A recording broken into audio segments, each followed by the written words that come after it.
All right, so let's take a look at this function, f of t equals 4 cosine 5t.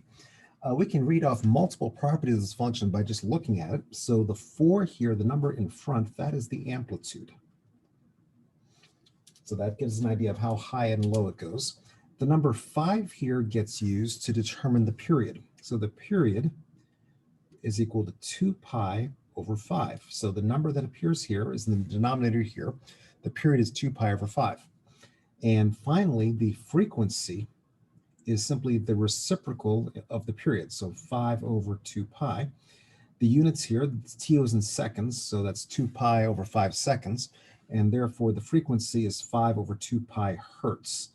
This is how many cycles occur per second. So each cycle takes 2 pi over 5 seconds. Each cycle, there are 5 over 2 pi cycles that happen each second.